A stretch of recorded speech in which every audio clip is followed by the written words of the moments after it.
Көп адам YouTube'да монетизация қосылғаннан кейін бәрі бітті деп ойлайды. Бірақ шын проблема содан кейін басталады. Өйткені көп адам ақша ала алмайды, пин кодты түсінбейді, AdSense дұрыс ашпайды, салық бөлімінде шатасады. Сосын неге маған ақша түспей жатыр деп жүреді. Бүгін мен саған YouTube'да ақша алу үшін керек болатын ең маңызды жүйені Google AdSense туралы толық түсіндіремін. Бұл видеодан кейін AdSense не екенін, қалай ашылатынын, YouTube'ға қалай жалғанатынын, пин код қалай келеді, салықты қалай толтыру керек, ақша қашан түсінетін боласың осы видеода. Соңына дейін қара, өйткені көп адам соңғы этапта қателеседі. Ал бастамас бұрын, егер YouTube монетизациясы, SEO, алгоритм және Google AdSense канал өсіру туралы осындай нақты контент керек болатын болса, каналға жазылып қой. Бұл жерде жай ғана мотивация емес, өзім зерттеп жүрген пайдалы нәрселерді бөлісетін боламын сіздермен. Енді ең бірінші сұрақ, AdSense дегеніміз не? Қазір 1 минут экранымды ашып алайын, екінші экранымда. Менде екінші канал бар, білесіздер, ол Мәке Дев деген канал. Яғни қысқа аудиторияларға арналған Python бағдарламалау тілін үйрететін арна. Енді тақырыбымызға келейік. AdSense дегеніміз не? Қарапайым тілмен айтсам, AdSense сенің YouTube'да тапқан ақшаң түсетін жүйе. Яғни сенің видеоларыңнан ақша келеді, бірақ сол ақшаны саған бір жерге жіберу керек қой. Міне сол үшін AdSense керек. Көп адам ойлайды,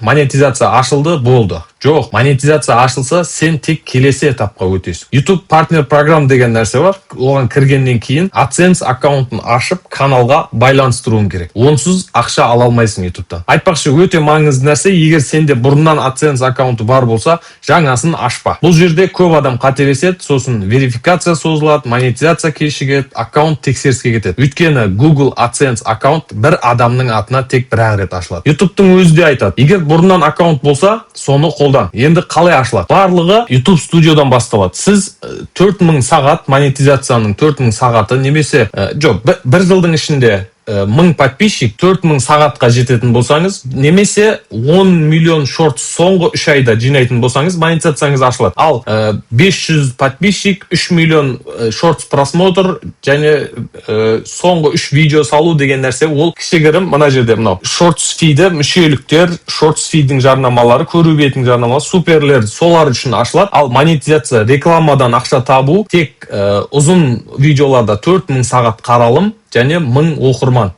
Осы шектен асуыңыз керек. Немесе 4000 сағаттан бөлек 10 миллион шортстан просмотр жинауыңыз керек. Ол үшін ашылу үшін. Енді қалай ашылады? Соған шекті нәрсені жеткеннен кейін сізде мына жерде кнопка шығады. Байланыстыру деген, яғни AdSense пен байланыстыру. Қазір менде AdSense байланыстырылып қойған, YouTube партнер программа несінде байланыстырған 2023-те 10 қарашада мен монетизациямды ашып қойғанмын. Енді барлық YouTube студиям басталады. Осы десктопный приложение кіресің версиясына. Сол жақтан монетизация бөліміне өтесің, мына жерде тұр монетизация. Осы монетизацияның ішінен AdSense қосу деген кнопка шығады, сен шартты орындаған кезде. Сосын Google аккаунтың, осы аккаунтыңды, YouTube каналы ашылған аккаунтыңды таңдайсың да, келесі бөліміне өтесің. Одан кейін ең маңызды бөлім келеді, мұқият тыңда. Бұл жерде қателессең, кейін пин-код келмей қалуы мүмкін. Пин-код дегеніміз мынау. Сен атыңды, адресіңді, төлем мәліметтеріңді толтырасың. Міне осы жерде өте дұрыс жазу керек. Өйткені кейін Google саған осы Google пин-кодты жібереді. Шынайы қағаз көріп отырсыздар, міне. Осы пин-кодты жібереді. Сіздерде бұл жерде 6 сан болады. 6 таңба пин-код жібереді.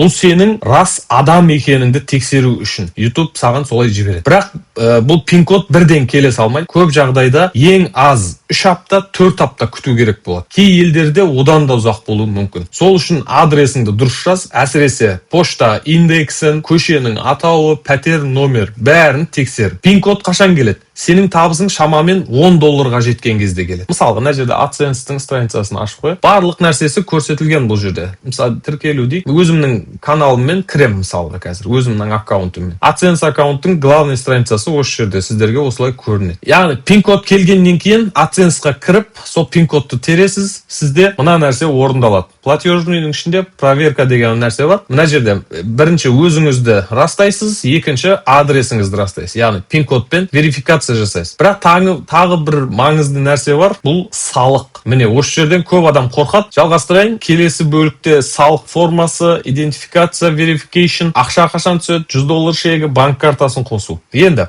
жалғастырайық. Платежный данныйдың ішінде мен ашық көрсетемін сіздерге барлық нәрсені. Мен ештеңені жасырмаймын бұл каналда. Барлық нәрсені YouTube-ға қатысты тегін үйренесіздер. Каналға жазылып, қолдап, лайк басып, пікір жазып отырыңыздар. Мына управление настройками осы нәрсе шығады сізде қазір. Ең қорқынышты болып көрінетін нәрсе осы салық формасы. Астыңғы жағында міне налоговая информация Соединенные Штаты. Осы жерде қаламның суреті бар, управление налоговой информация міне. Осы нәрсені дұрыс толтыру керек. Яғни бұны дұрыс толтырмасаңыз біттіңіз былайша айтқанда. Көп адам осы жерге келген кезде болды түсінбедім деп кетеді. Бірақ шын мәнінде бәрі соншалықты қиын емес. AdSense ішінде payments, яғни payments, платежный ішінде платежный данные. Осының ішінде tax info деген, яғни управление налоговой информация бөлімі бар. Осы жерге кіресіз. YouTube-қа ақша табатын адамның бәрі қай елде тұрса да осы бөлімді толтыруы керек. Сосын саған бірнеше сұрақ қояды. Мысалы, қай елденсің, жеке тұлғасың ба, компаниясың ба деген сияқты. Мына жерге мен өтіп қоя салайын. Міне осы жерде бір маңызды нәрсе, егер нақты сенімді болмасаң, салық маманынан сұраған дұрыс. Немесе комментарияға жаз, менің WhatsApp номерім комментарияда болады. Маған тікелей WhatsApp-тан шық, монетизацияға байланысты сұрақтарың болса, жеке де сөйлесе аламыз. Өйткені әр елдің ережесі әртүрлі бұл жерде. Келесі этап идентификация verification, яғни жеке басыңды растау. Мына жерде бірінші проверкадағы подтверждение личности бізде. Яғни жеке басыңды растау керексің. Бұл барлық елде міндетті емес, бірақ кейбір адамдардан сұралады. Егер керек болса, YouTube саған поштаңа хат та жібереді. Сосын жеке куәлік немесе басқа құжаттарды сұрау мүмкін. Өте маңызды нәрсе, егер идентификация verification сұралса сізден, оны 45 күннің ішінде жасауыңыз керек. Әйтпесе монетизацияңыз тоқтайды уақытша. Ал енді ең қызық бөлімге келдік. Ақша қашан түседі? Мысалға, менде ақша мына жерде көрсетейін. Ақшаны қашан түседі? Сіз өзіңіз басқара аласыз бұл жерде. Ақшаны қашан түсу керек? Міне, оплата ежемесячный, порог оплаты $1000 деп. Мен өзім $1000 деп қойғанмын, бірақ сіздерде $100 деп көрсетіліп тұрады. Енді стандарт ең минимальный сумма $100. YouTube-та ақша күнде түсе бермейді. Мысалы, сен маусымда ақша таптың делік, ол ақша бірден картаңа келмейді. Алдымен табысың келесі айдың 7-сі 12-сі аралығында AdSense балансыңа түседі. Яғни YouTube-тан AdSense-ге түседі бірінші. Содан кейін сосын ғана төлем процесі басталады. Ал нақты ақша әр айдың 21-26 аралығында жіберіледі. Бірақ бір шарт бар, сенің балансың $100-дан асу керек. Көп адам соны білмейді, сосын неге ақша түспеді деп ойлайды. Мысалы, сенде $27 тұр делік. Мысалға, онда ақша келесі айға қалады. 100-ден асқан кезде ғана төлем жіберіледі. Енді банк картасы туралы AdSense ішінде add payment method. Мысалға, менде мына жерге басып көрейін.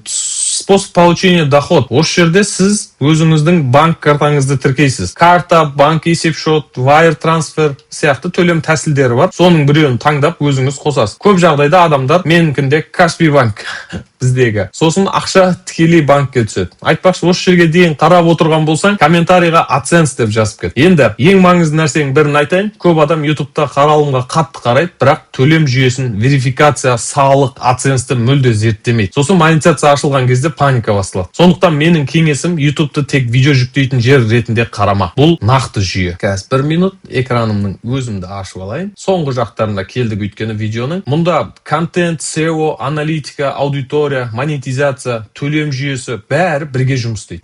Bir қызық нәрсе айтайын, көп адам YouTube-та ақша табу қиын дейді. Шынымды айтсам, ең қиыны ақша алу емес. Ең қиыны адамдарды тұрақты түрде қарату. Егер адамдар тұрақты қарай бастаса, монетизация, AdSense, төлем бәрі кейін келе береді. Сондықтан басында тек ақшаға емес, аудиторияға фокус жаса. Егер видео пайдалы болса, лайк басып кет, пікірге монетизацияға жеттің, жетпегеніңді жазып кет, қай этапта тұрғаныңды оқып шығам. Ал YouTube, SEO, монетизация, алгоритм және канал өсіру туралы осындай нақты видеолар керек болса, каналға жазылып қой. Келесі видеода кездескенше, Мәке блог YouTube-та дамудың жолын көрсететін арна.